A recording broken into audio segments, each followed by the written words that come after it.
nom de Jésus, nous avons ainsi prié. Amen.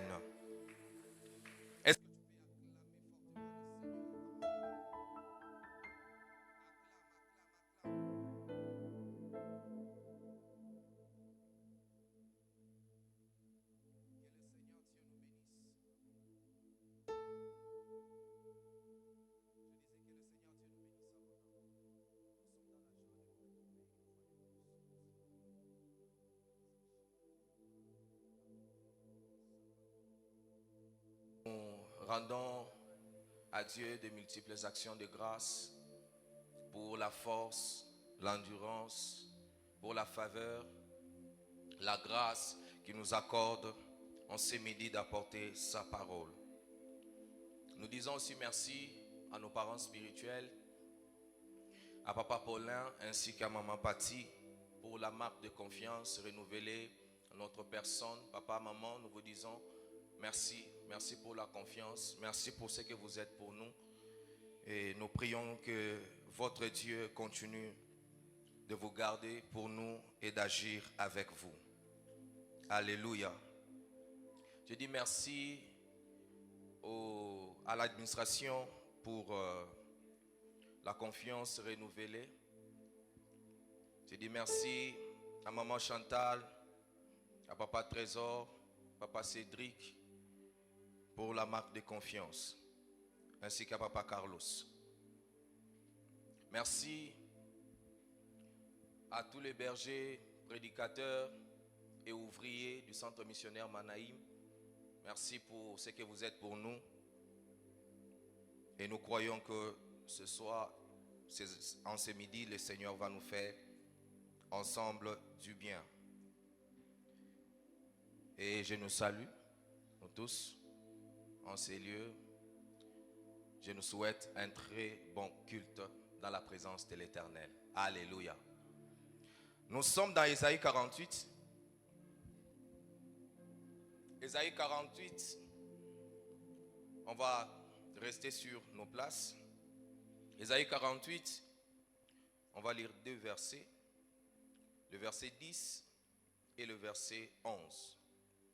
Ésaïe 48, 10 à 11, la Bible déclare: je t'ai mis au creux, au creuset, mais non pour retirer de l'argent, mais pour t'éprouver. Dans notre version, on dit: je t'ai éprouvé dans la fournaise de l'adversité. C'est pour l'amour de moi, que je vais agir. Car comment mon nom serait-il profané? Je ne donnerai pas ma gloire à un autre. Alléluia. Nous prenons Psaume 105, 17 à 19. Psaume 105, 17 à 19, la Bible déclare: il envoya devant eux un homme, on parle du peuple d'Israël, Joseph. Joseph fut vendu comme esclave. On serra ses pieds dans le lien. On les mit au fer jusqu'au temps où arriva ce qu'il avait annoncé et où la parole de l'Éternel l'éprouva. Alléluia. Que le Seigneur nous bénisse abondamment. Je dis merci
s'identifier à ton cas, à s'identifier à ton histoire, en disant que elle aussi, elle avait mis 10 ans avant de toucher son propre fils entre ses mains.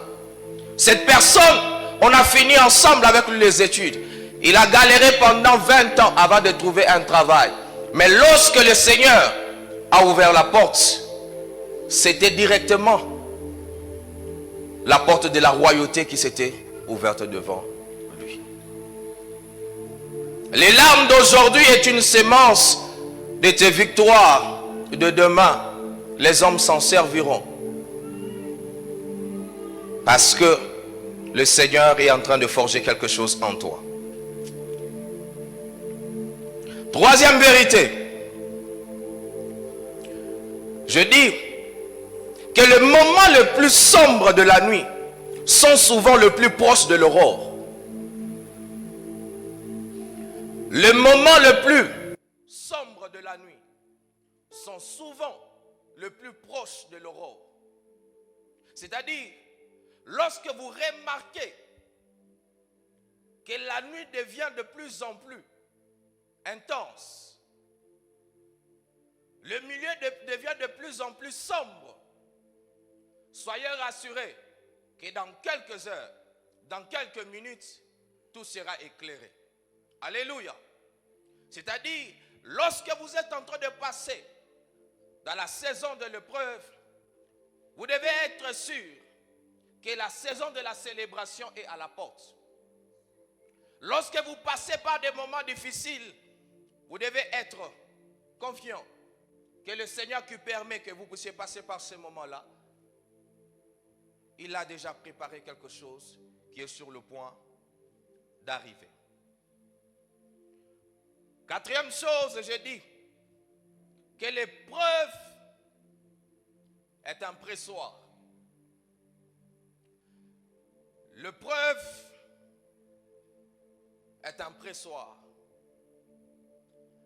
L'épreuve vient pas pour te tuer, mais pour tirer ou retirer de toi quelque chose qui est utile pour toi et pour l'humanité.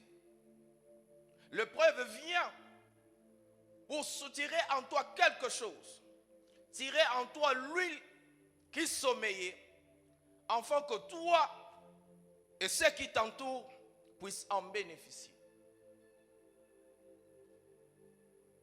Avant que Christ puisse monter dans la gloire, il est d'abord passé par Gethsémane. Là-bas, il a été pressé. C'était tellement fort que la sueur s'est transformée en crémeau de sang. C'est-à-dire le moment où tu passes dans l'épreuve, dis-toi que le Seigneur a une mission derrière cette épreuve. Il veut faire remonter de toi quelque chose d'extraordinaire que tu ne connaissais pas peut-être, que tu n'arrivais pas à toucher peut-être dans ton confort, mais qui doit être exposé seulement par l'expression ou la vie de l'épreuve. Alléluia. Cinquièmement, j'ai dit, ce qui est impossible pour toi est déjà accompli pour Dieu. Alléluia. Ce qui est impossible pour toi est déjà accompli pour Dieu. Tu dois savoir une chose. Lorsque le Seigneur permet que tu puisses entrer dans une saison d'épreuve, le Seigneur a déjà écrit l'histoire et mis fin à cette histoire. Ce que tu es en train de vivre, c'est tout simplement, tu es en train de conjuguer ce que le Seigneur a déjà écrit et a déjà fini. Sois-en sûr que le Seigneur ne t'amène pas dans cette saison pour te garder dans la honte, pour te garder dans l'anonymat, pour te garder dans la mort. Non, le Seigneur a une mission importante avec toi. Et ce que tu es en train de vivre aujourd'hui, ce n'est pas que c'est impossible de t'en tirer. Non. Tu vas t'en sortir un jour, au moment que le Seigneur a prévu. Alléluia. Deuxième rubrique. L'école, l'épreuve étant une école, on apprend beaucoup de choses. Mes prédécesseurs ont parlé de plusieurs choses que l'on apprend pendant l'épreuve. Et à l'école de l'épreuve, chacun a sa matière. Chacun a son examen. On a un seul professeur qui est Dieu. Mais chacun est éprouvé selon sa destinée, selon sa mission sur terre. Alors, ne chante pas la même chanson que ton voisin a chanté pendant son épreuve. Parce que ce n'est pas la même matière. Ce n'est pas la même chose. Alléluia. À l'école de l'épreuve, nous devons savoir une chose. Qu'on ne s'inscrit pas à l'école de l'épreuve. À l'école de l'épreuve, toi, tu ne prends pas l'inscription. Ce n'est pas de ta propre volonté que tu entres dans l'école de l'épreuve. Ici, on ne s'inscrit pas de soi-même. On sursaute seulement, on se retrouve qu'on est déjà à l'école de l'épreuve. Bizarrement, dans cette école, on ne s'inscrit pas, mais on nous oblige la réussite. Pour arriver à jouir de résultats attachés aux épreuves, il faut que l'éprouvé puisse réussir aux étapes de l'épreuve. Deuxièmement, à l'école de l'épreuve, on apprend que l'homme est pressé, mais Dieu est précis. À l'école de l'épreuve, on apprend que l'homme est pressé, mais Dieu est précis. À l'école de l'épreuve, c'est là que tu vas apprendre la patience. C'est là que tu vas apprendre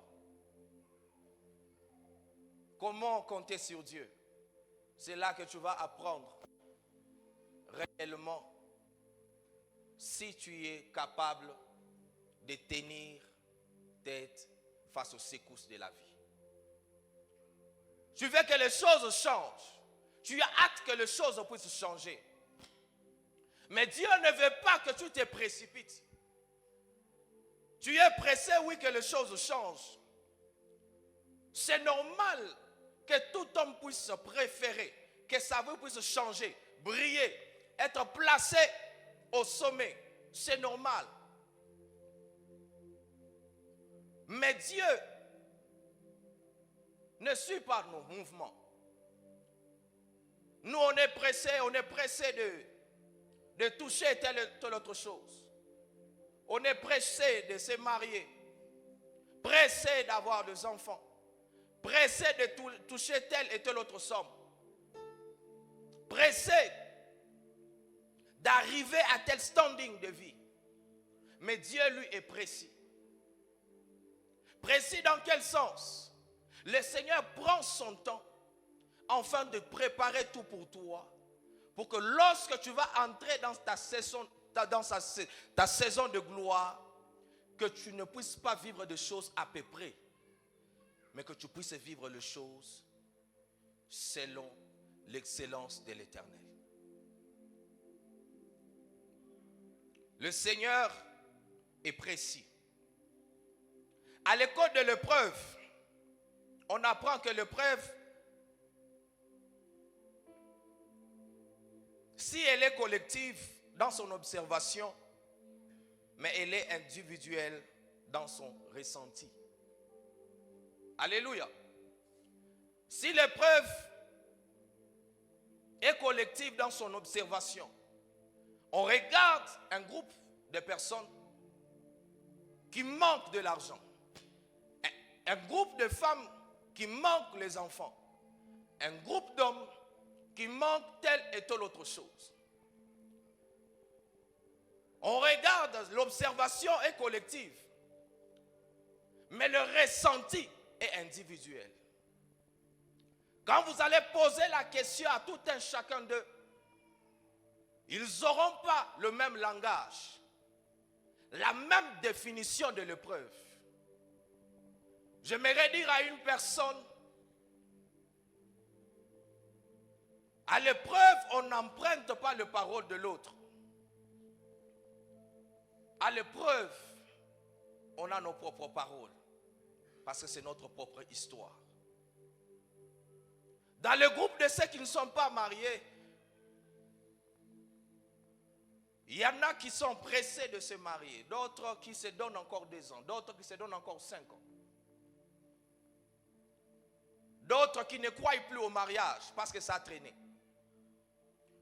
D'autres, c'est parce qu'on est victime de plusieurs déceptions. Donc ici, il y a plusieurs réactions.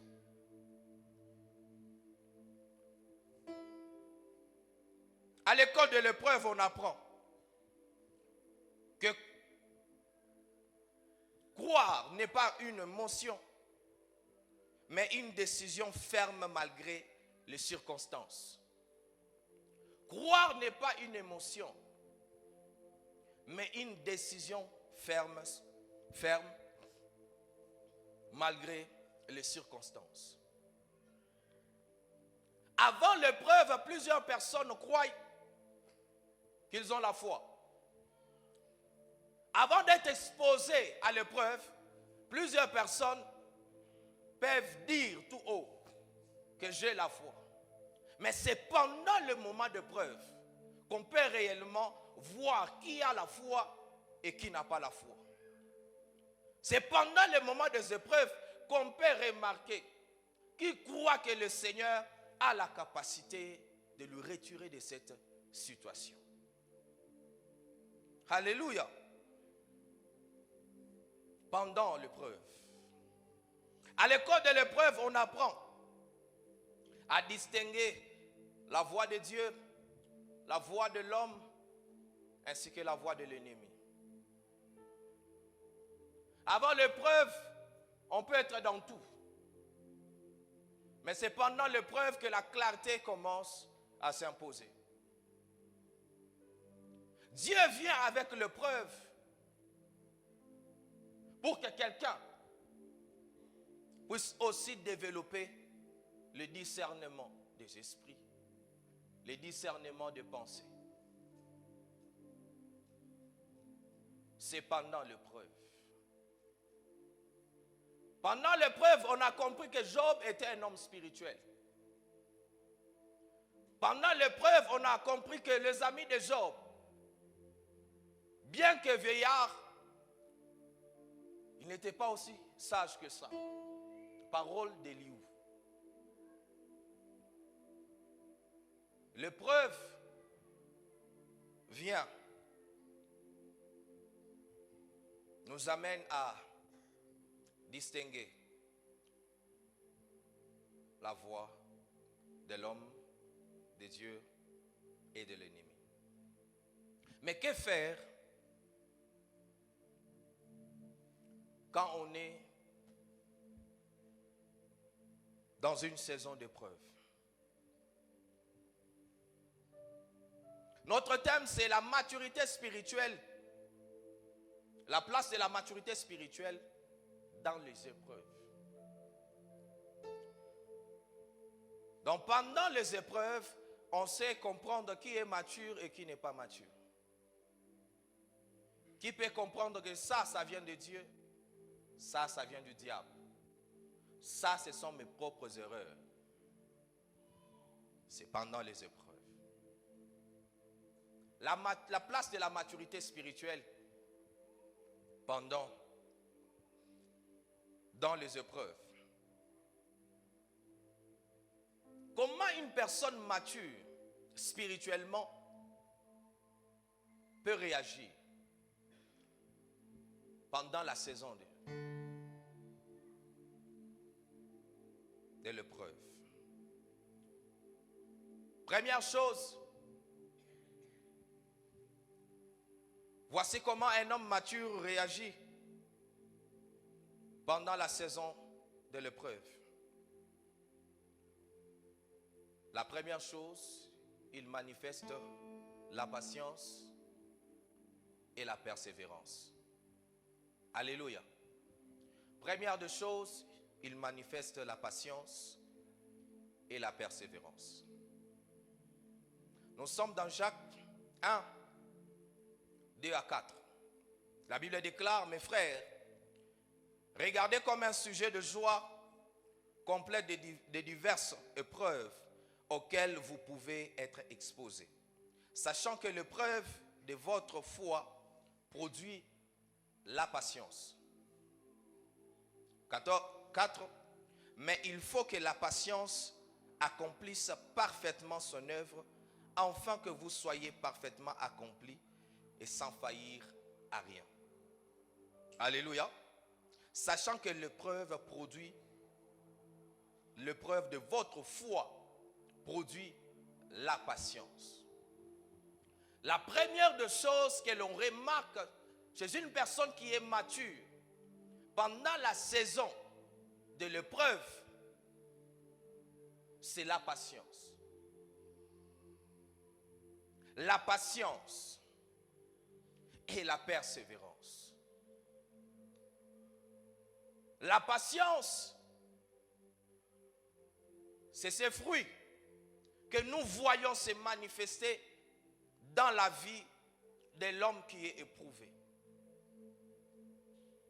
Lorsque vous suivez l'histoire de Job, vous allez vous rendre compte que quand Job parle, Job n'était pas pressé, aussi pressé que ça de voir la main de Dieu, berger John.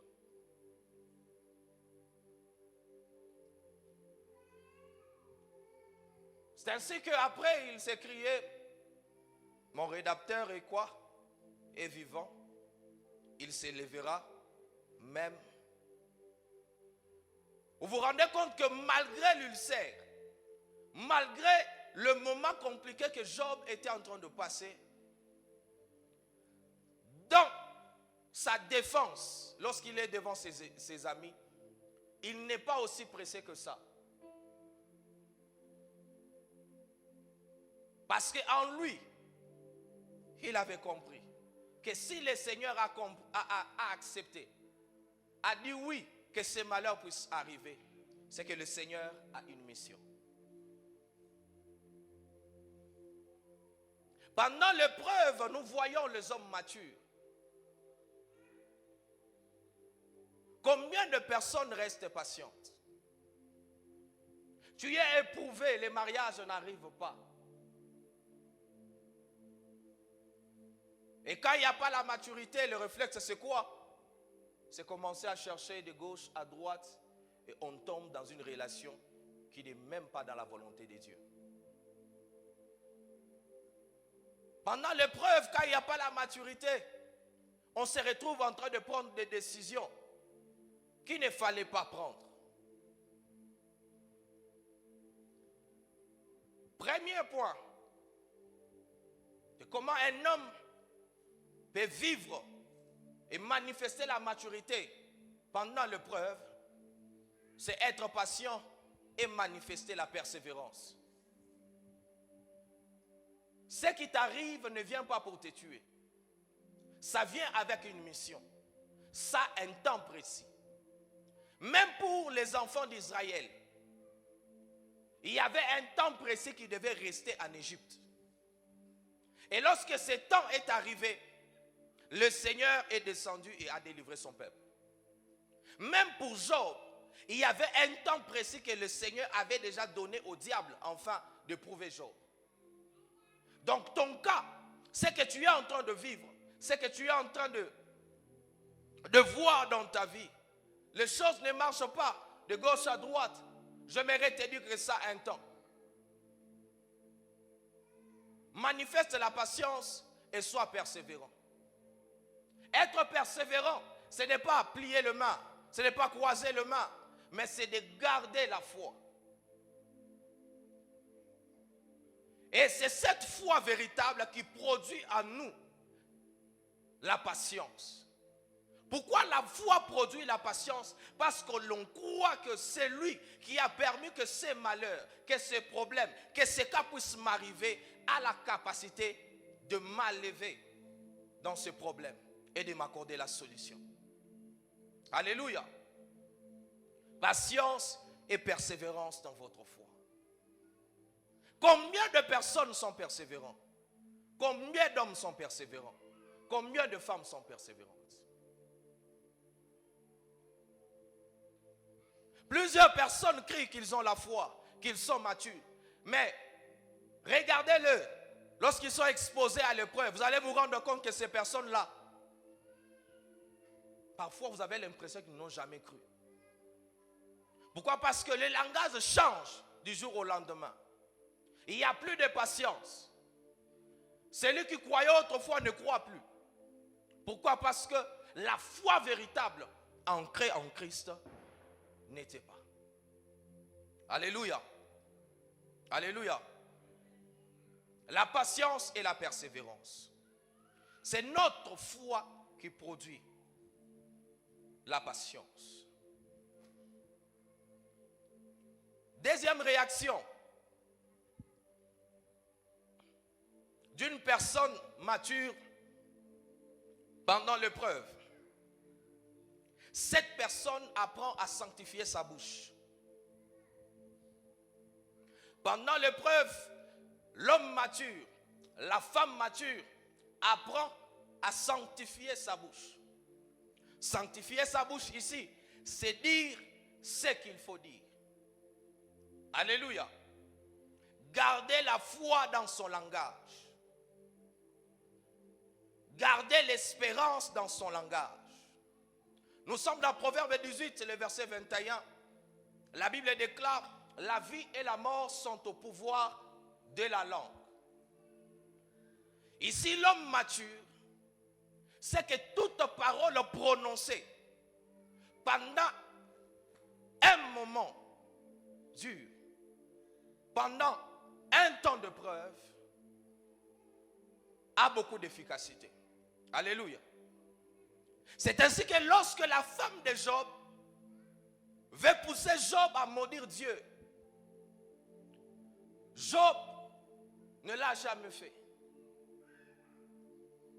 Parce que Job connaissait le pouvoir de mots, le pouvoir de parole, le pouvoir du langage dans la vie d'un homme. Combien de personnes pendant l'épreuve gardent le même langage? Combien de couples pendant l'épreuve où votre couple est éprouvé, vous gardez le même langage de foi? La maternité est en train de compliquer. C'est lui ou celle qui croyait que demain, le Seigneur peut me visiter comme Anne, ne croit plus. C'est lui qui autrefois croyait que le Seigneur pouvait lui accorder un bon travail, avec un bon salaire. Aujourd'hui, il a changé de langage.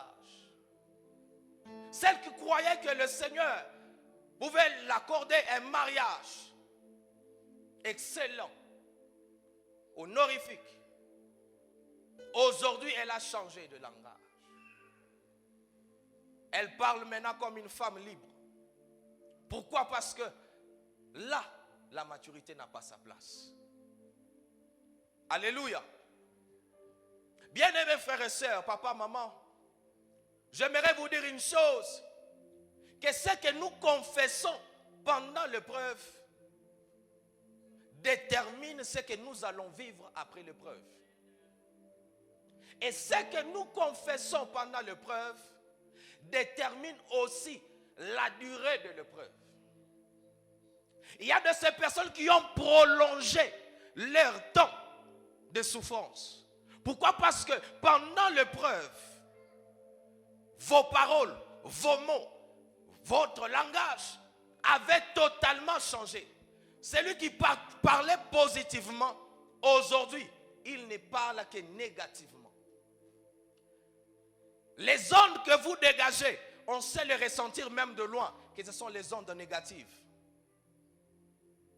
Alléluia. Pendant le temps de preuve, apprenez à sanctifier votre bouche. Dites ce qu'il faut dire. Confessez ce qu'il faut confesser. Parce qu'après l'épreuve, il y a une vie. Après l'épreuve, il y a aussi un parcours. D'autres personnes ont l'impression que leur épreuve a pris beaucoup de temps. Parfois, ce n'est pas que l'épreuve a pris beaucoup de temps. Des fois, c'est l'épreuve a déjà pris fin. Mais ce que tu es en train de vivre, c'est la confession de choses que tu disais pendant l'épreuve. Qu'est-ce que tu dis pendant l'épreuve? Qui sont les hommes Job, les femmes Job qui peuvent dire, peu importe le temps, je sais que mon Rédempteur va s'élever, même le dernier. Et comment ne pas mettre fin à cette histoire?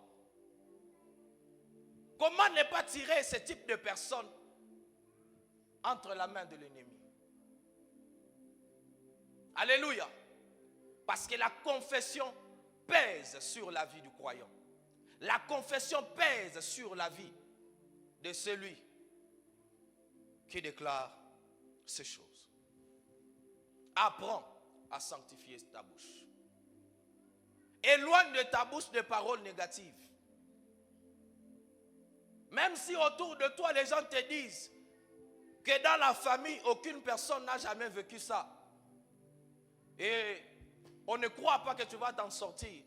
Mon frère, ma soeur, garde ton langage positif. Alléluia. Garde ton langage positif.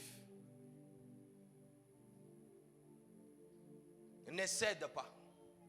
Même si autour de toi, tes amis, tes frères, tes soeurs, tes parents peuvent te dire, mais pourquoi tu gardes toujours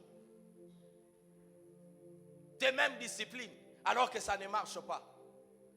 Pourquoi tu continues toujours d'aller à l'église alors qu'il n'y a pas de travail? Le temps que tu passes à l'église, toute une semaine tu la passes à l'église, ce temps, tu peux l'investir à chercher le travail. Tu peux l'investir à faire quelque chose. Bien-aimés frères, j'aimerais te dire de garder ce qui fait ta force. De garder les choses qui peuvent t'aider à te relever aussi rapidement pendant la saison de preuve. Alléluia.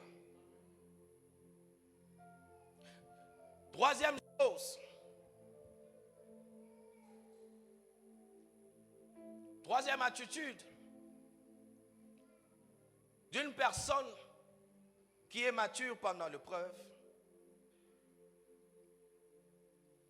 Cette personne cherche toujours à s'entourer de voix qui amènent vers Dieu ou qui gardent une personne attachée au Seigneur. Pendant l'épreuve, tu dois savoir comment t'entourer. Pendant les moments difficiles, l'entourage peut aussi t'aider à vivre un bon résultat, tout comme un mauvais résultat. Parce qu'il arrive pendant le moment de preuve que le mental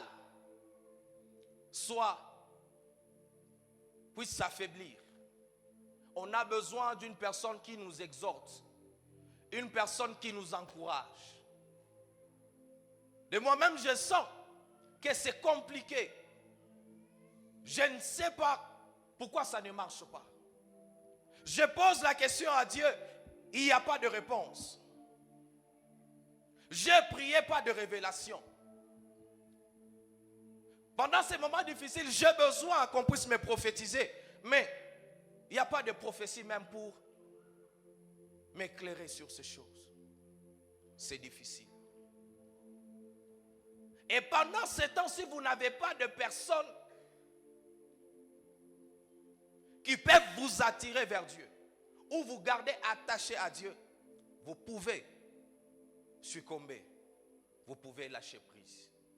Vous pouvez échouer à cette épreuve. Alléluia. Nous sommes dans Luc 8, le verset 18. La Bible déclare, prenez donc garde de la manière dont vous écoutez. Car on donnera à celui qui a, mais à celui qui n'a pas, on ôtera même ce qu'il croit avoir. Prenez garde à la manière dont vous écoutez. Pendant l'épreuve, ce que tu écoutes peut aussi orienter ta vie, peut aussi orienter tes pensées, peut aussi orienter tes décisions. Alors que tu passes par ces moments difficiles, quel type de personne tu écoutes? Les personnes qui rallument ta foi ou qui éteignent ta foi? Les personnes qui te rappellent les promesses de l'Éternel ou les personnes qui t'amènent toujours à désespérer? Les types de voix que tu écoutes, à qui tu donnes l'oreille, cela peut aussi définir ce que tu vas vivre, ce que tu vas expérimenter dans la suite des temps. Prenez garde de la manière dont vous écoutez. Il y a certaines personnes, lorsque vous les écoutez, tout ce qui sort de leur bouche, ce n'est que la négativité.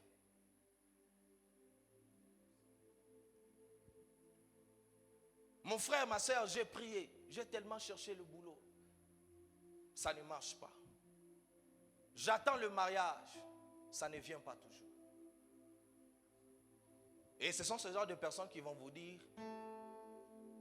c'est parce que tu as accumulé ton temps à la prière et tu as négligé certaines choses. Les hommes, il faut les regarder comme ça. Les hommes, il faut les fixer comme ça. Les hommes, il faut dire ça. Les hommes, il faut s'habiller comme ça. C'est comme ça qu'on peut attirer l'attention de quelqu'un. Et pendant ces moments, toi, tu as besoin de paroles qui peuvent t'aider à tenir debout, ferme dans tes convictions. Et quand cette personne vient avec ce genre de paroles, ça te déboussole. C'est ici qu'on a besoin de la maturité. Savoir quel type de paroles il faut exécuter, quel type de paroles il faut prendre. Alléluia. Quel type de paroles il faut considérer. Quel type de conseil il faut considérer. Ça ne veut pas dire que si cette personne a réussi dans la vie, si cette personne est déjà mariée, si cette personne a déjà quelque chose que toi tu manques, que tout ce qui va sortir de sa bouche est une vérité. Alléluia. Il y a certaines personnes, lorsque vous les regardez, qui vous inspirent. Mais dans cette saison, la vérité de leur n'est pas dans leur bouche. Alléluia. Alors, pendant la saison de l'épreuve, l'homme mature sait discerner la vraie parole de la saison. La vraie parole qui va garder ses pieds fermes dans ses convictions, dans la foi du Seigneur. Cette parole, ça peut venir d'un homme négligé. Cette parole, ça peut venir d'une femme célibataire comme toi. Cette parole, ça peut venir d'un pauvre comme toi. Cette parole peut venir d'une personne qui manque comme toi. Mais la parole de l'air est placée sur sa bouche. Et il n'y a que les hommes matures qui savent reconnaître que ça, c'est la parole directrice de cette saison. Alléluia. À qui tu donnes ton oreille? À qui tu donnes ton attention? Ah. Quatrième chose, avant-dernière.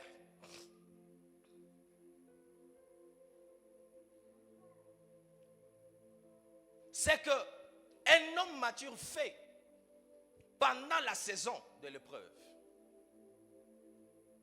L'homme mature sème dans la souffrance ce qu'il va récolter après l'épreuve.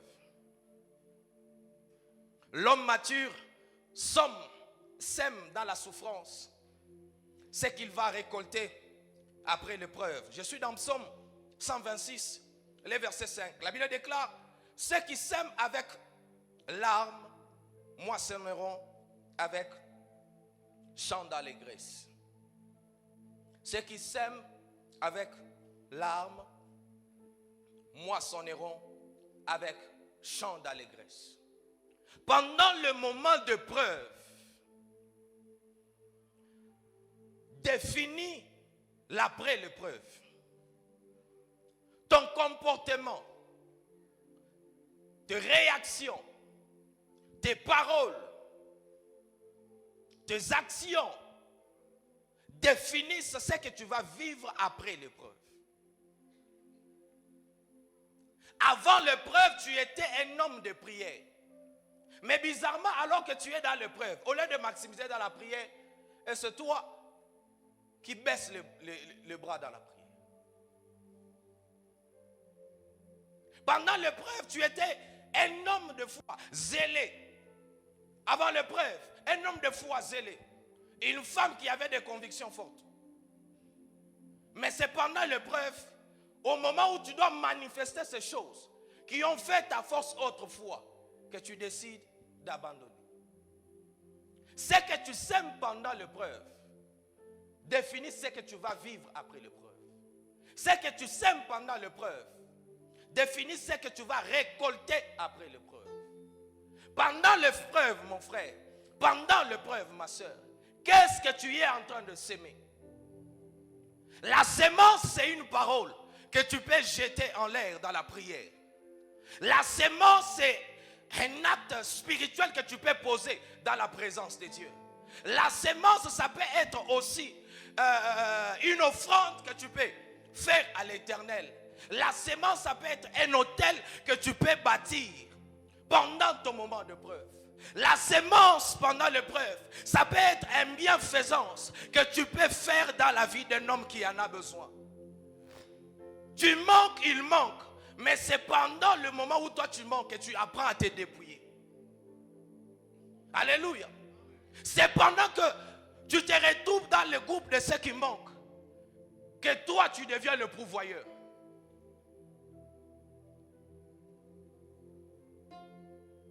L'épreuve est une terre qui te donne le résultat après l'épreuve, que c'est le type de semences que tu as eu à jeter pendant cette épreuve. Comment t'en sortir?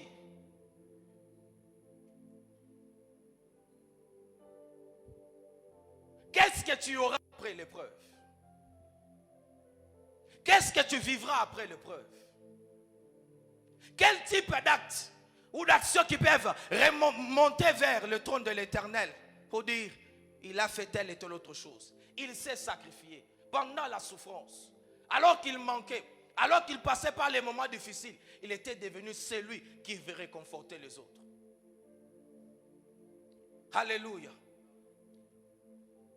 Pendant l'épreuve.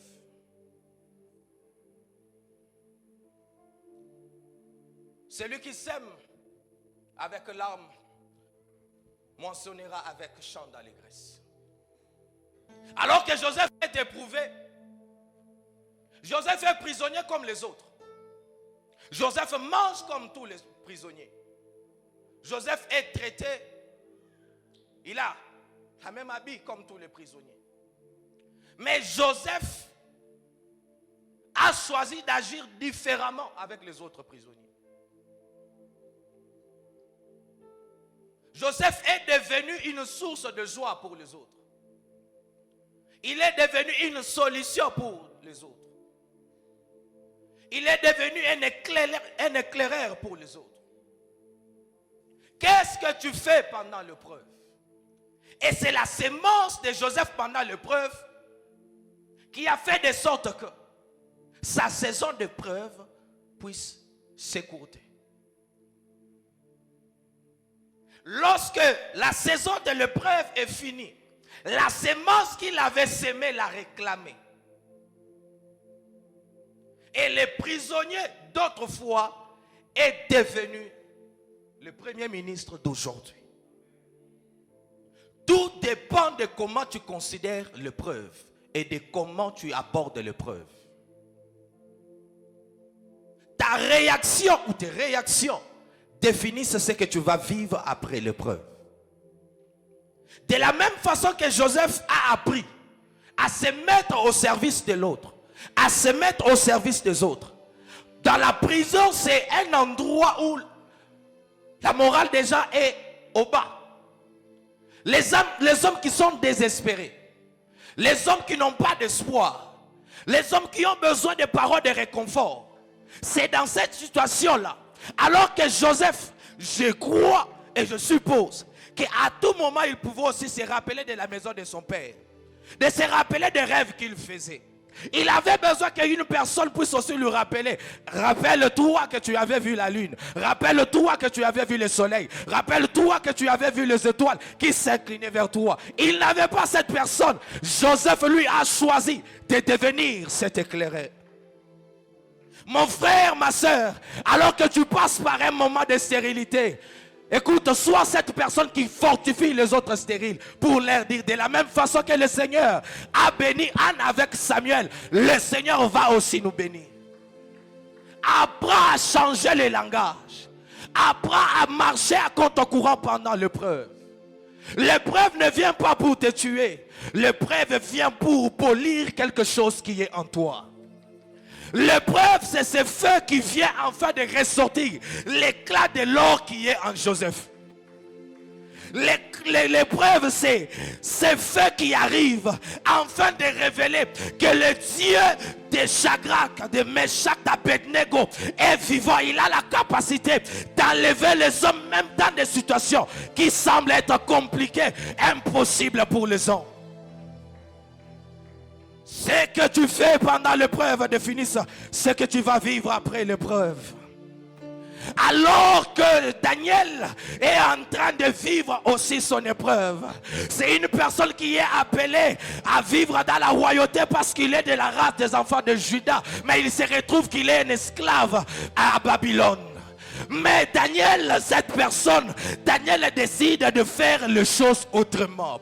Là où les autres sont en train de se compromettre, Daniel, la Bible déclare, il résolut de ne pas manger à la table du roi, de ne pas manger le mets du roi. Et nous voyons après le résultat de la vie de Daniel devenir différente de la vie de ceux qui avaient accepté de se compromettre, de ceux qui avaient accepté de faire selon le système qui leur était imposé. Qu'est-ce que tu sèmes pendant l'épreuve? Alléluia. C'est que tu sèmes pendant l'épreuve. C'est que tu fais.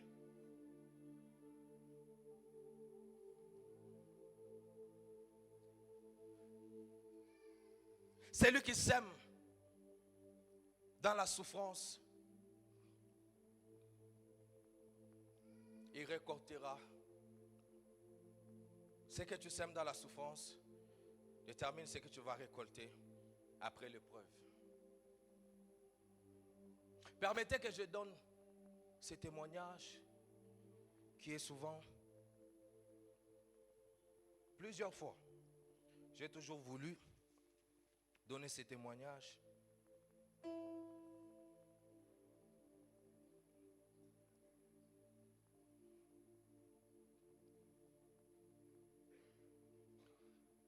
Mais souvent compliqué.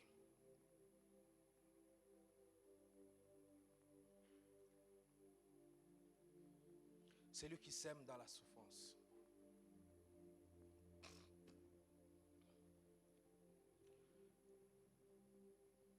Je me rappelle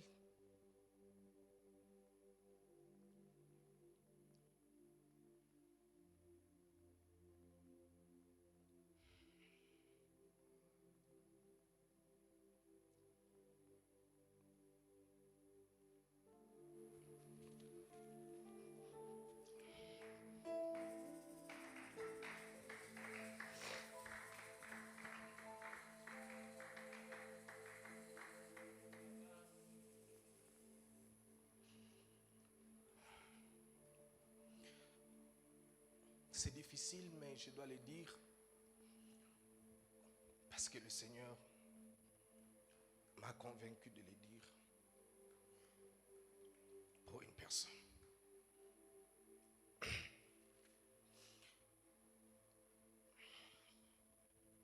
Je me rappelle en 2017, une année compliquée.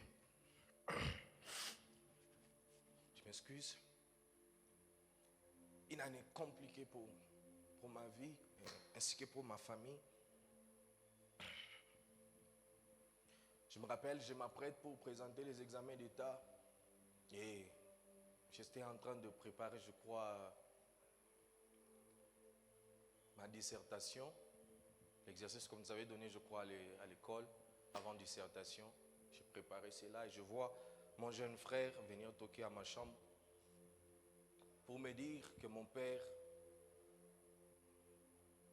ça ne va pas. Lorsque je sors, je trouve que mon père, ça n'allait pas du tout.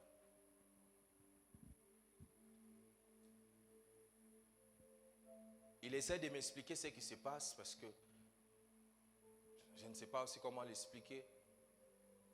Il veut parler, mais il n'arrive pas à parler. Il veut dire des mots, donc il mélange le mot. La phrase n'est pas exacte. Je ne comprends pas, il ne comprend pas. Et je vois, quand il veut m'expliquer qu'il n'arrive pas à comprendre ce qui se passe, et le fait qu'il n'arrive pas aussi à bien s'exprimer, ça allait. Je me précipite pour appeler son frère qui est ici. Je l'appelle, il arrive, on l'amène à l'hôpital. Et de tous mes frères, j'ai passé avec mon père, je crois, 4 jours à l'hôpital. Et le jour qu'on est arrivé avec lui aux cliniques là-bas, ces premiers jours, quand on est entré, les gens qui soignaient ne savaient pas que j'étais son fils. Alors, on nous a tous fait entrer dans la salle. Et après un moment, j'ai vu, il a arrêté de respirer. J'étais là présent. Et j'ai regardé mon père. Et je n'arrivais pas vraiment à comprendre. Après un moment, il reprend la respiration. Après, c'est les comas. C'est intensif. Chaque jour, c'est compliqué. Et chaque nuit, je vous dis, j'ai beaucoup prié. Beaucoup. Beaucoup.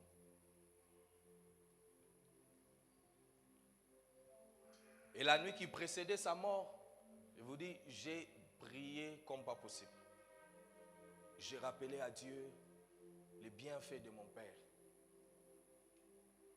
J'ai rappelé combien il a fait du bien aux gens. J'ai rappelé aussi à Dieu ce que je suis en train de faire pour lui. Seigneur, pas la honte sur nous. Ce n'est pas le moment de retirer notre Père. Seigneur, Seigneur, Seigneur, Seigneur, Seigneur. À 12 heures, avant cela, avant qu'on vienne nous annoncer sa mort, je me retrouve avec mon oncle. Il est, je crois, 8h ou 9h. Je vois plusieurs corbeaux venir dans l'enceinte. Et lorsque je vois le corbeau, mon oncle se pose la question, pourquoi il y a plusieurs corbeaux? Et je me suis mis à parler Berger John. Je ne sais pas où est-ce qu'est venue cette inspiration, mais je l'expliquais, ce qui peut signifier la venue d'un corbeau sur une terre. Bizarrement, je suis entré dans la mort. J'ai expliqué, voici ce que le corbeau apporte comme message, comme. Et je ne savais pas que c'était mon propre message pour la suite des heures. On arrive à 12 heures. Je sens le Seigneur me dire que je devais me déplacer de ceux de la famille, m'isoler quelque part. Il y avait un bus qui était abandonné. Je me retire là et pour moi, je me disais que je devais prier. Mais quand je vais prier, il y a une parole d'une exhortation que j'ai donnée lorsque j'étais en 3e des humanités, à l'école La Grâce. Cette phrase est montée dans mon esprit. La phrase disait, si tu n'as pas vu la main de Dieu, fais confiance en son cœur.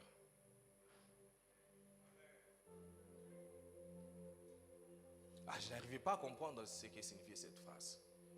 Si tu n'as pas vu la main de Dieu, fais confiance en son cœur. Et vous savez d'où je viens? Lorsque quelqu'un pleure, on relate souvent l'histoire, ce que la personne a fait. La première voix que j'ai entendue, c'est la voix de ma tante. J'étais là figé. Et lorsque j'entends cette voix-là, je n'avais pas besoin d'une prophétie ou d'une autre confirmation, je savais déjà ce qui était arrivé. Et après, je vois mon frère, mon grand frère, qui sort en sanglots, en train de pleurer. J'étais là figé. Je regardais le nombre de heures de prière. Les temps que j'ai passés en prière. J'ai jeûné. J'ai donné de requêtes aux frères, aux sœurs de prier ensemble avec moi. Avant que je m'avance, je pose la question à Dieu. Malgré tout ce que je fais, malgré tout ce qu'on a fait comme prière, est-ce que c'était ça la décision à prendre? Vous savez, c'était difficile à digérer, difficile à accepter. Mais là, il faut manifester la maturité. Tu es passé par des moments compliqués. Tu as prié, tu as jeûné pour une relation. Mais plus tu le fais, plus ça va de pire en pire. Tu as cherché le boulot de toutes tes forces. C'est au moment où tu commences à jeûner, à comprendre les lois spirituelles, que même le petit contact que tu avais autrefois commence à se rompre. Tu as cherché l'enfant. C'est au moment où tu conçois, après un mois, tu perds l'enfant. Est-ce que Dieu est injuste? Est-ce que Dieu n'a pas bon cœur? Bien-aimés frères, j'aimerais vous dire une chose. Il arrivera un moment où tu peux tout faire pendant la saison de l'épreuve. Mais si ce cours-là est vital pour la prochaine étape de ta vie, le Seigneur va permettre que tu puisses passer cette étape-là.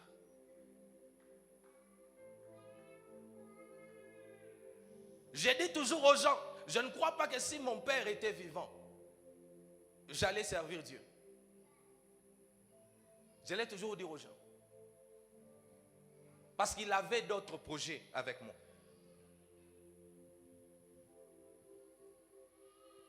Mais Dieu savait une chose. Que pour que l'homme de Dieu soit fait, pour que l'homme de Dieu soit attiré dans son œuvre très tôt, il fallait que notre chair puisse quitter.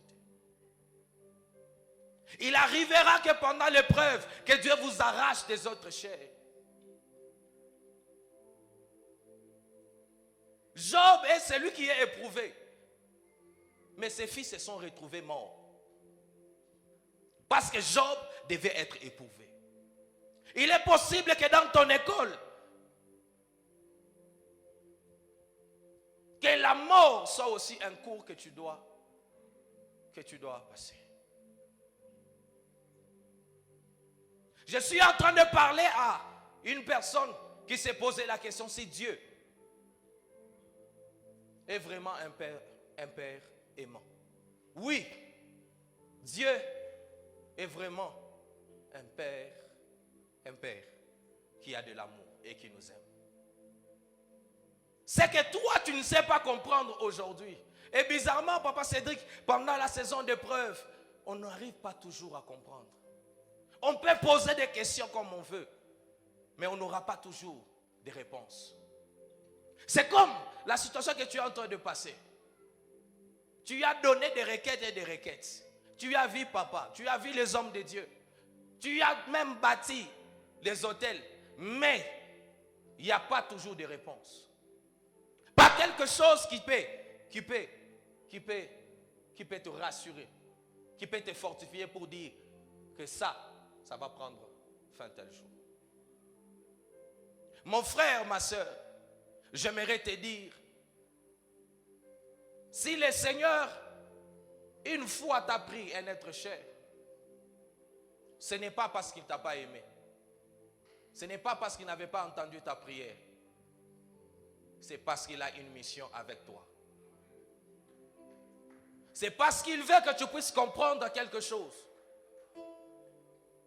Quand Dieu sait qu'une telle personne deviendra une pierre d'achoppement pour son programme, pour la mission qu'il a avec toi, bien-aimé frère, attends-toi aussi à certains départs. Des fois, l'homme que tu aimes est celui à qui Dieu a changé le cœur. Il ne tient plus à toi. Parce que l'homme véritable que tu dois épouser n'est pas encore là. Ton amour est attaché, mais ta destinée n'est pas attachée là-bas. Il y a certaines histoires où le cœur est attaché, mais la destinée n'est pas attachée. Le cœur est attaché, mais la mission n'est pas attachée. Le cœur est attaché, mais le chemin n'est pas le même. C'est ainsi que plusieurs personnes se retrouvent dans des mariages, dans des relations, dans des affaires où Dieu ne vous voyait pas, mais parce que vous avez forcé les choses. Mon frère, ma soeur, je sais que tu passes par les moments difficiles. Je sais que tu passes par une saison très difficile. Je sais qu'une saison difficile va frapper à ta porte. Parce que ce message vient pour fortifier ceux qui vivent l'épreuve, mais aussi pour prévenir ceux qui doivent entrer dans une saison de l'épreuve. Lorsque ça va t'arriver de vivre les moments compliqués, sache une chose, que le Seigneur est un sage architecte. Il sait poser la pierre où il faut la poser, afin que ta vie puisse prendre la forme qu'elle doit prendre. Je ne sais pas toi qui me suis en ligne, ce que tu es en train de passer pendant ces moments. Mais j'aimerais te dire que le Dieu qui a permis que cette situation puisse t'arriver, il a une mission avec toi. Il a un programme bien précis avec toi. Et il sait ce qui doit t'arriver et ce que tu dois vivre réellement. Je suis en train de prier pour une personne qui est passée par un moment compliqué, qui a perdu un être cher, qui a perdu une relation chère, qui a perdu une entreprise chère, qui a perdu des choses qui étaient chères à sa vie, chères à sa vie, chères à sa famille, chères à sa relation. Tu as perdu ces choses. Je prie que le Seigneur qui a souffert avant de monter dans la gloire, que le Seigneur puisse consoler ton cœur et affermir ta foi, afin de te garder ferme dans ta conviction et que tu ne puisses pas lâcher. Toi qui passes par les moments compliqués. Je me rappelle lorsque David est en train de passer dans l'épreuve. David s'écrit dans Psaume 42, le berger John. Il s'est dit, je me rappelle avec effusion de cœur quand j'allais vers la maison de l'Éternel devant une multitude en fête. David s'est rappelé des bons moments dans les mauvais moments. C'était un moment difficile, mais David n'avait pas changé de langage. C'était un moment difficile, mais David n'avait pas maudit Dieu. C'était un moment difficile, mais la résolution que David avait prise, c'était la résolution de garder les bonnes œuvres de l'Éternel. Lorsque tu vas entrer dans ces moments difficiles, dans cette période compliquée, rappelle-toi que Dieu est un Père aimant. Lorsque tu voudras demander à Dieu, demander que le Seigneur puisse agiter ta main afin de te tirer du malheur, de te tirer de la honte, même si ça t'arrivait, rappelle-toi une phrase. Rappelle-toi une phrase, que si tu n'as pas vu la main de Dieu, fais confiance à son cœur. Tout ce que Dieu fait est animé de bonne foi. Toute épreuve qui vient de Dieu est animée de bonne foi. Si le Seigneur a permis que tu puisses rater cet homme-là, même si aujourd'hui les hommes peuvent te dire que tu as raté l'homme providentiel, l'homme de la vie, l'homme de la saison, j'aimerais te dire, si c'est le chemin que le Seigneur a tracé pour toi, il y a un homme excellent qui viendra sur ton chemin. Lorsque cette femme de Ruth voit cet homme mourir, peut-être elle pensait que c'était fini pour elle. Elle pensait que pour elle, peut-être c'était l'homme de la vie. Mais l'homme est parti. Mais le Dieu qui connaît le chemin de tout un chacun de nous, le Seigneur qui maîtrise la destinée, savait qu'il y avait un boss, une personne qui devait la greffer dans la lignée du Christ, qui devait arriver.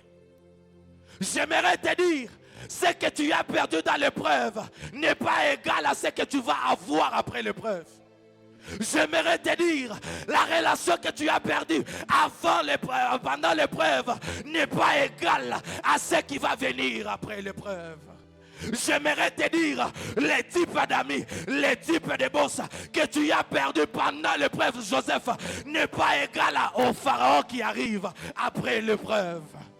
J'aimerais dire à Daniel, si toi tu passes par la fosse au lion, j'aimerais te dire, la renommée, la crainte, l'authenticité qui arrive n'est pas égale à ce qu'il y avait avant l'épreuve. J'aimerais dire à une personne et annoncer à une personne une saison, une bonne saison qui arrive, une bonne saison qui arrive. Le Seigneur qui a permis que tu sois pressé, que tu sois coincé, coincé par la honte, coincé par la mort, coincé par un mauvais résultat. Le Seigneur est en train de polir quelque chose d'extraordinaire au fond de toi, qui sommeille encore en toi, afin que ça monte et que ça soit exposé devant les gens.